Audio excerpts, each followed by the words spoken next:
Good morning, good afternoon, or good evening, wherever you are and whenever you are. Welcome to Season 3, Episode 8 of The Devil and the Deep Blue Me, and I am your host, Rich Bruck. Today, I want to talk about something that might sound a little contrarian, maybe even a little dangerous in our self-improvement obsessed culture. Why I don't actually want to be my best self. Not all the time, anyway. I mean, this idea is everywhere. Books, podcasts, videos, TikToks, Instagram, all telling us how to level up, optimize our routines, crush our mornings, hack our lives for maximum productivity and fulfillment. And yeah, it's great. I'm not against self-improvement. I get it. I tried those morning routines. I tried attempting to optimize my way to a better version of myself. Absolutely. But somewhere along the way, best self started to feel like another job description. Like there was this idealized version of me that I was supposed to be working toward constantly. More disciplined, more creative, more successful, more balanced, more everything. And the gap between who I actually am on any given Tuesday and who my best self is supposed to be started to feel less like motivation and more like a constant source of low-level disappointment. So here's what I've come to understand. The pursuit of being your best self all the time can actually prevent you from being your real self most of the time. And your real self, with all its inconsistencies and bad days and imperfections, that's usually way more interesting and definitely more authentic than whatever polished version you're trying to perfect. So today, we're going to explore why the best self narrative might be more limiting than liberating, and what we lose when we're always trying to optimize ourselves, and what becomes possible when we give ourselves permission to just be human-sized instead of superhero-sized. And here's the truth that I've been, kind of wrestling with. I don't actually want to be my best self. Not because I want to be mediocre or because I've given up on growth, but because best has become this moving target that's constantly shifting depending on who's holding the measuring stick. Think about it. What does best self even mean? Some days, according to productivity gurus, my best self should be the guy who wakes up at 5 a.m., meditates, journals, exercises, eats a perfectly balanced breakfast, and has 3 creative breakthroughs before most people have had their first cup of coffee. Other days, according to the wellness coaches, my best self should be the guy who's perfectly in tune with his emotions and practices radical self-care and maintains perfect work-life balance and never experiences stress or anxiety. Some days, my best self is supposedly making music until 2 a.m. because I'm following my creative passion. Other days, it's getting 8 hours sleep and maintaining healthy boundaries. Some days, it's being productive and disciplined. Other days, it's being spontaneous and going with the flow. The goalposts keep moving, and no matter what I'm doing, there's some version of best self that I am failing to live up to.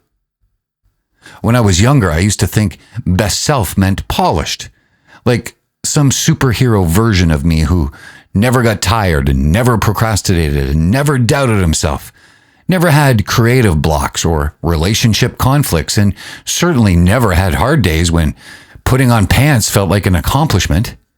This idealized Rich would always know what to say, he would always make the right decisions, would never feel insecure or confused or overwhelmed by the basic requirements of adult life. But living long enough teaches you something important. Nobody is their best all the time. And honestly, thank God, because perfection is absolutely exhausting. The energy it takes to maintain that level of self-monitoring and self-optimization, constant self-improving, it's unsustainable. And more importantly, it's inhuman. Real life is messy. Real people have good days and bad days, creative breakthroughs, and periods of stagnation, moments of clarity, and periods of confusion. Real people sometimes eat cereal for dinner, sometimes procrastinate on important projects, sometimes watch Netflix instead of practicing, and a lot of the times feel anxious about things that don't make any logical sense whatsoever. And what I have come to discover is that my real self is way more interesting than my best self. My real self writes songs that sometimes flop spectacularly. My real self gets frustrated with students who don't practice and takes wrong turns when driving to familiar places and tells jokes that don't land. My real self has scars and calluses and stories that come from actually living rather than optimizing. And those flaws, those imperfections, those very human moments of struggle and uncertainty, they're often the parts that people actually connect with. When I'm performing, the songs that get the strongest audience response aren't usually the most technically perfect ones. They're the ones where something real and unpolished comes through, where you can hear the humanity in the voice, or the uncertainty in the lyrics, or the genuine emotion behind the performance. And the same thing with teaching. My students don't connect with me most when I'm demonstrating perfect technique or sharing polished wisdom. They connect when I'm honest about my own ongoing struggles, when I admit that I'm still figuring things out, and when I let them see that mastery is a process rather than a destination. The problem with constantly chasing your best self is that you can miss your actual self, your actual life in the process. You can spend so much energy perfecting yourself that you forget to just be yourself, becoming so focused on becoming someone better that you never fully inhabit who you actually are right now. Let's talk about what I've come to think of as this tyranny of optimization, this cultural obsession with constantly improving and upgrading and perfecting ourselves that has somehow become not just encouraged, but expected. This culture we live in treats human beings like machines that need to be optimized for peak performance. Morning routines, evening routines, productivity hacks, life hacks, biohacking. Everything is about squeezing more efficiency, more output, more success out of the basic experience of being alive. And sure, I've tried a lot of this stuff. I've experimented with different wake-up times and productivity systems and goal-setting frameworks, and I've attempted to track my habits and optimize my workspace and eliminate distractions and maximize my creative output. And some of it has been genuinely helpful, sure, and I'm not completely dismissing the value of intentional living, but what I've noticed is that beyond a certain point, the optimization starts to feel like work. Instead of supporting my actual goals, it becomes its own goal. Instead of freeing up energy for creative work, it starts consuming energy in the service of maintaining the optimization system itself. And what the hell is with this obsession with measuring everything?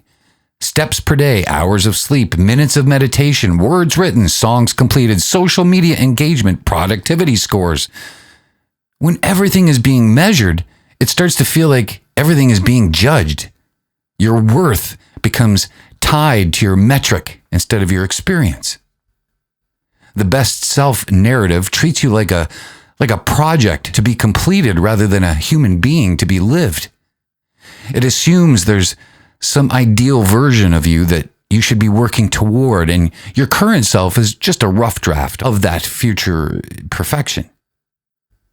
I remember going through this phase where I was trying to optimize my songwriting process. I read books about creativity and experimented with different writing schedules and set up elaborate systems for capturing ideas, and I tracked my output, and my songwriting got worse. Not because the techniques were bad, but because I was so focused on the process that I lost touch with the intuitive, messy, unpredictable nature of how songs actually emerge. When you're constantly trying to be your best self, you lose access to spontaneity, to happy accidents, to the kind of unplanned discoveries that often lead to your most interesting work. Because best selves don't make mistakes. They don't waste time. They don't follow random impulses that might not lead anywhere productive. The best self-narrative is often just perfectionism in disguise. Instead of, I need to be perfect, it's, I need to be optimal. Instead of, I can't make mistakes, it's, I need to maximize my potential. But the underlying message is the same. Who you are right now just ain't good enough. And because everyone's best self looks different, it becomes this impossible comparison game. Your best self should be as disciplined as the productivity guru, as creative as the artist you follow, as balanced as the wellness influencer, as successful as that entrepreneur you admire the most. You're trying to be the highlight reel of multiple different people simultaneously. All of this optimization, all of this self-improvement, all of this constant work on becoming better is exhausting. It takes enormous energy to maintain that level of self-consciousness, self-monitoring, and self-improvement. Energy that could be spent actually living, actually creating, actually connecting with other people. Most importantly, when you're always focused on becoming your best self, you're not fully present for your current self. You're treating your current experience as raw material for some future improved version rather than a valuable all on its own right now. So what do we actually lose when we're constantly chasing this idealized version of ourselves? What gets sacrificed in the pursuit of optimization? Well, I think we lose authenticity. When you're always trying to be better, you start performing improvement rather than living honestly. You present the version of yourself that's making progress rather than the version that's actually experiencing whatever you're experiencing. And I've caught myself doing this in conversations about creative work. Instead of admitting that I'm going through a dry spell, that I'm struggling with a particular song, that I'm feeling a little uncertain about a project, I'll talk about my process and my goals and my challenges. It's not exactly lying, but it's not exactly honest either. And we also lose present moment awareness.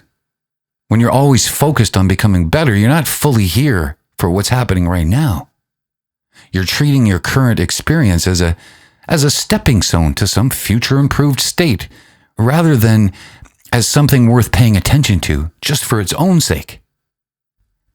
And I notice this in my music practice sometimes. I'll be playing guitar, and instead of just enjoying the sound or the feel of the strings or the pleasure of making music, I'll be analyzing my technique, thinking about what I need to work on, planning what to practice next. I'm so focused on improvement that I miss the actual experience of playing. And we also lose access to the gifts that come from imperfection, from not trying to optimize everything. Some of my best moments of life have come from mistakes, from moments when I wasn't trying to do or be anything, from times when I was just goofing around without any agenda for improvement.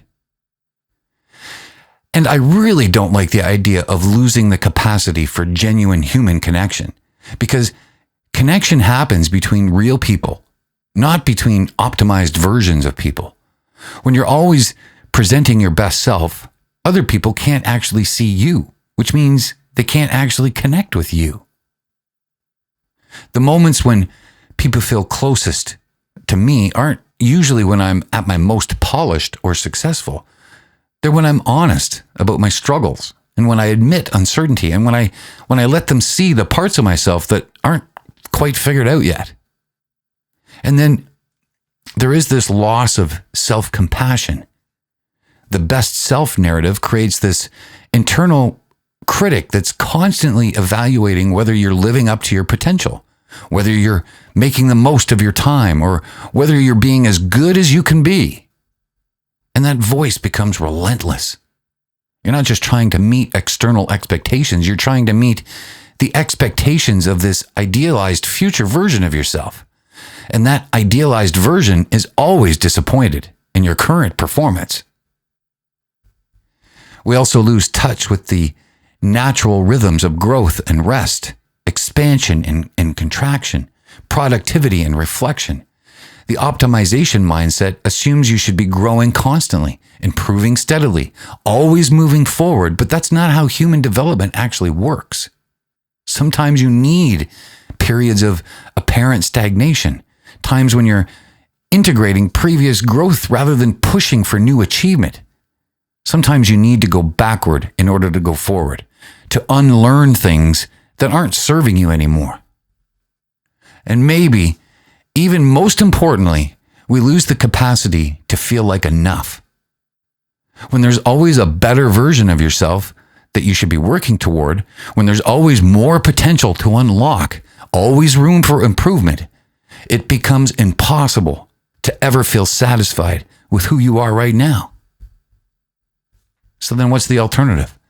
It's, if not constantly striving to be our best selves, then what?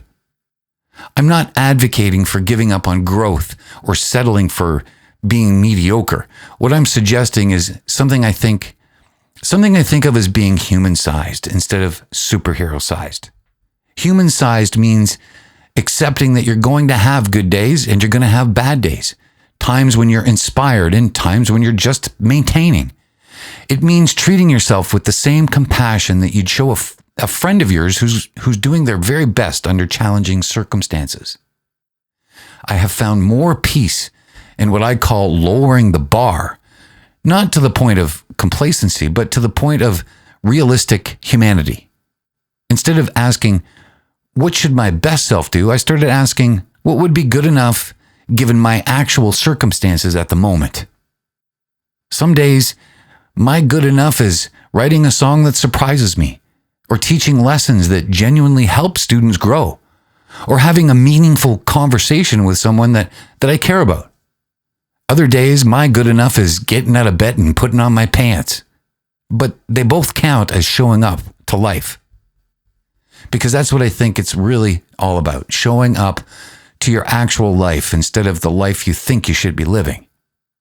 Showing up to your current circumstances instead of the circumstances you're trying to create. Showing up to who you actually are instead of who you think you should become. Now, this doesn't mean abandoning all goals or standards. It means holding your goals lightly, treating them as directions to move in rather than destinations you have to reach. It means measuring progress in human terms rather than optimization terms. So I've started practicing what I think of as radical self-acceptance. Not the kind where you never try to grow or change, but the kind where you start from the assumption that who you are right now is already worthwhile, already enough, already deserving of compassion and respect. Your real self. The one who sometimes procrastinates, sometimes feels insecure, sometimes makes questionable decisions. That person has value independent of their potential for improvement. That person deserves to be lived fully, not just treated as raw material for some future better version. And what I have discovered over the years is that people don't want to connect with your best self anyway. They want to connect with your real self, your struggles, your questions, your moments of uncertainty. Those aren't things to be optimized away. They're the things that make you relatable. They make you interesting. They make you human. In creative work, some of my most compelling songs have come from places of imperfection, uncertainty, emotional messiness. The songs that try to present the best version of my thoughts and feelings often feel flat. The songs that admit confusion and struggle and ordinariness, those are the ones that seem to kind of resonate with people. I've been practicing treating enough as a valid state rather than a temporary stopping point. Instead of always asking, how can this be better? Sometimes I ask, is this sufficient for what needs to happen right now? Not every moment needs to be optimized. Not every day needs to be your best day. This approach has actually made growth far more sustainable. When you're not constantly pushing yourself to be better, when you're not always disappointed in your current performance, you have more energy available for the kind of organic development that happens naturally when you're engaged with meaningful work. And over the long term, I think this approach leads to more authentic progress than the optimization mindset, because you're developing as an integrated human being rather than a collection of optimized systems. You're growing from your actual experience rather than from your ideas about what experience should be. Let me tell you about this one day that I tried to become a high performance human being and ended up in a waiting room reading a magazine about boats for 2 hours. This was during a phase that I now refer to with great affection and mild embarrassment as my optimization era. I had a system. I had multiple systems, actually. I had a morning routine that took 45 minutes and involved a specific sequence of hydration, journaling, and something a podcast had convinced me was priming my nervous system for peak output. I don't really know what that means now, and I definitely didn't know what it meant then, but I did it every day because the spreadsheet said to. Anyway, one Tuesday, my neighbor knocked on my door at about 7:30 in the morning. She was in her 80s, recently widowed, and she said, completely matter-of-factly, "My car won't start and I have a doctor's appointment at 9. Can you drive me?" Well, I did technically drive and I could technically take her, but I was 12 minutes into my priming routine. There was this moment, and I'm not proud of it, where I genuinely considered whether I could explain to an 80-something widow that I couldn't help her right now because I had to finish optimizing. I did the math. I thought about it. My best self, according to the spreadsheet, needed 28 more minutes, damn it. However, I closed the spreadsheet and I went and got my keys.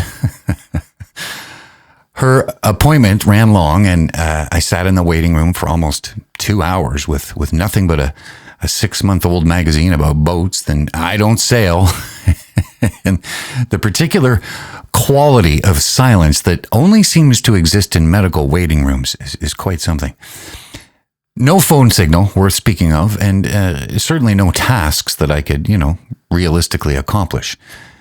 Nowhere to be except exactly right there. And, something strange happened. I just sat there, not meditating, not being mindful with a capital M, just sitting, reading about sailboats that I could never own and watching the room fill up and empty out and fill up again. At some point, a little kid across the room started making faces at me from behind his mother's arm, and I made one back.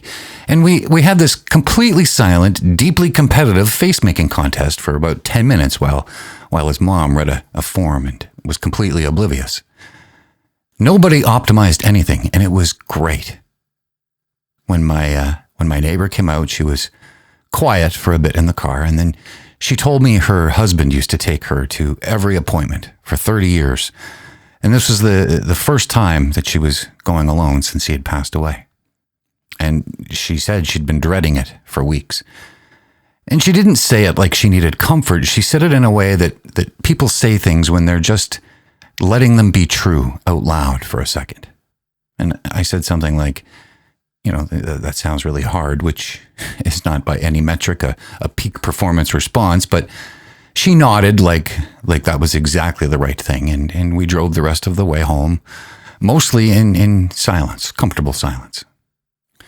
And when I got back, I sat down and I looked at the spreadsheet, and the morning routine was blown. I mean, the writing session was gone, and according to the system, the day was already a loss. But I had driven someone to a hard appointment, and I'd won a face-making contest against a 4-year-old. And I heard something true from someone who needed to say it, and none of that showed up on any column of the spreadsheet. And my best self, optimized, primed, and hydrated, would have apologized through the door and finished the routine and, felt vaguely guilty about it for the rest of the day. But my actual self just grabbed the keys, not because it was noble, but because what else do you do when someone needs a ride? And that's the thing about real self moments. They're actually not dramatic. They don't make great metrics. They're just you responding to what's actually in front of you without any of the scaffolding. I still have routines, and I'm not anti-routine, but I hold them more loosely, like a suggestion rather than a mandate. Because the spreadsheet doesn't know about widows with doctor's appointments or kids making faces across waiting rooms, or the specific value of sitting quietly with someone in a car. The spreadsheet only knows what you told it to measure, and it turns out you can't tell it to measure everything that matters. So here's what I want you to take away from all of this questioning of the best self narrative. First, you are already enough, not as a stepping stone to some better version, not as raw material for future improvement, but right now, with your current combination of strengths and limitations, successes and struggles, your worth doesn't depend on your potential for optimization.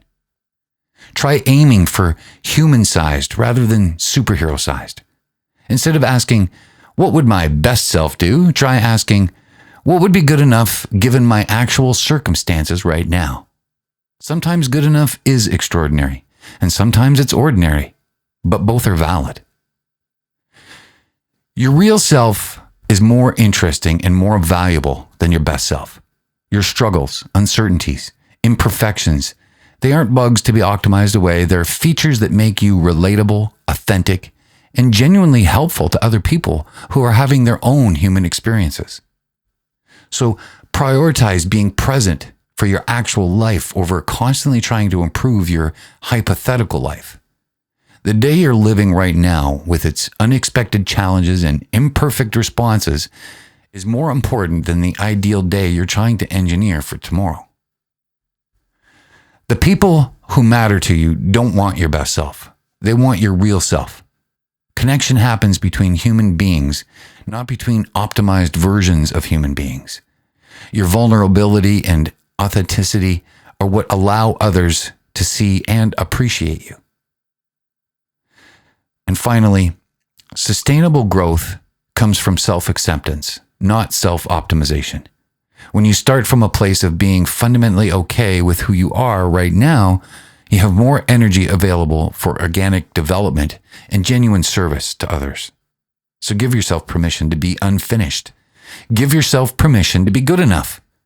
Give yourself permission to have days when barely made it through counts as showing up successfully.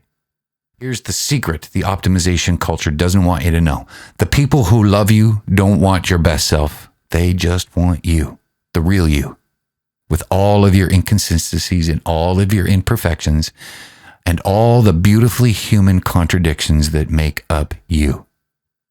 So instead of trying to be your best self, maybe just try being a self worth remembering. Anyway, now it's time for this week's EnRICHment segment, where we explore some fascinating perspectives that might shift how you think about perfection, improvement, and the beauty of imperfection. In Japanese aesthetics, there's this beautiful concept called Wabi-Sabi, the practice of finding beauty in imperfection, impermanence, and incompleteness. Weathered wood, faded paint, the patina that develops on metal over time. These aren't flaws to be hidden or corrected. They're signs of life, of history, and of authentic experience. And this completely flips our Western obsession with newness and perfection. Instead of trying to maintain things in some ideal state, Wabi-Sabi suggests that the wear and aging and gradual breakdown of things is where the real beauty lies.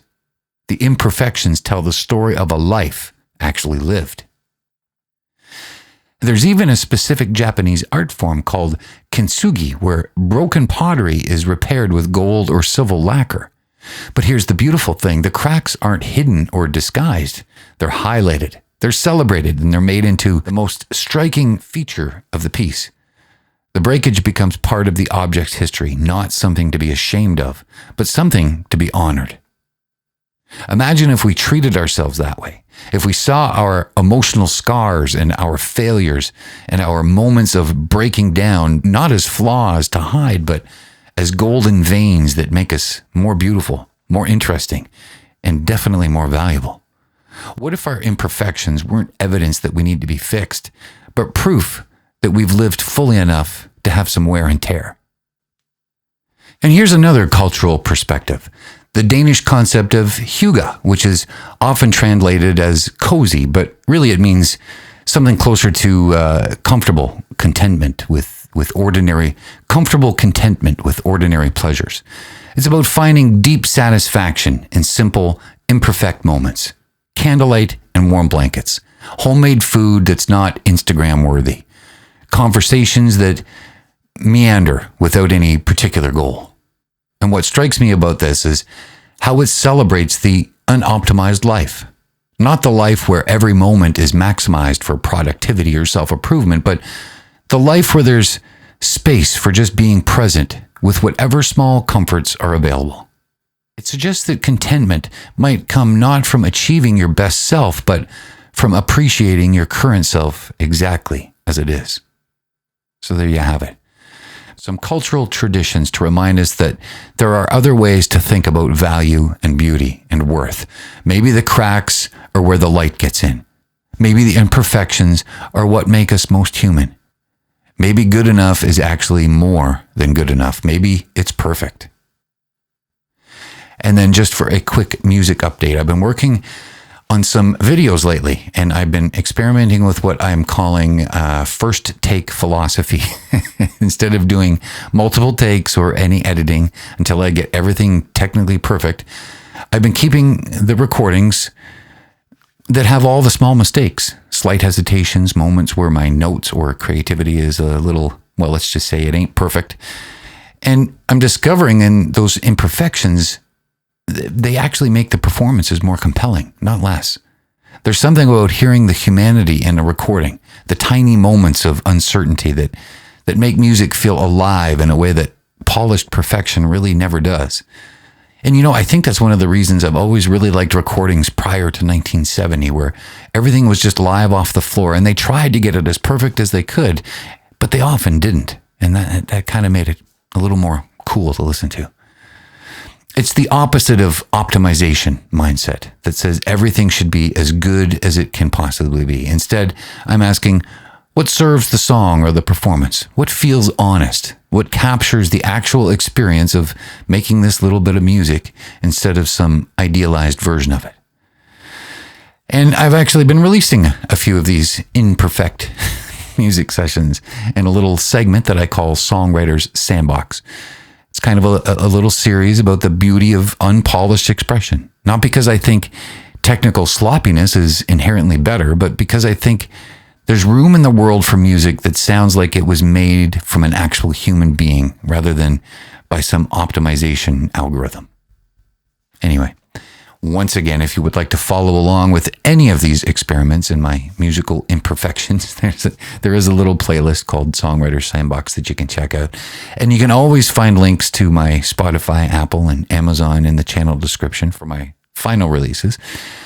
And if you are already here on YouTube, please subscribe to catch these little explorations of what happens when you prioritize authenticity over optimization.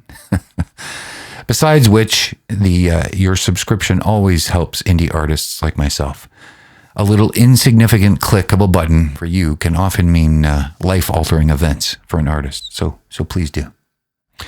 And that, my friends, is episode 8, a deep dive into why I don't want to be my best self and why you might want to consider giving yourself permission to be human-sized instead of superhero-sized. This is ongoing work for me. I still catch myself falling into optimization thinking, and I still find myself measuring my days against some impossible standard of productivity and self-improvement, but I'm getting better at noticing when I'm doing it, and I'm redirecting toward acceptance and presence. And again, let me hear from you. What aspect of your best self are you most tired of chasing? And what would you change in your daily life if you gave yourself permission to be good enough instead of optimal? Send me a message, leave me a comment, because I would definitely love to hear from you. And I definitely think we need more people willing to admit that they're not trying to be their best selves all of the time. If you're exhausted by the pressure to always be improving and always be growing and always be becoming a better version of yourself, you're not alone and you're not broken. You might just be ready to try being yourself instead of trying to upgrade yourself. Remember that you are already enough for this moment, for this day, for this life that you're actually living. The world doesn't need another optimized, perfected, best version of you. It needs the real you. So be human-sized, be good enough, be real instead of optimal, and trust that your actual self is more interesting and more valuable than your best self could ever be. And while you're practicing that radical act of being yourself, even if it meant you just barely made it through the day, until we meet again, please have yourself a safe and happy week.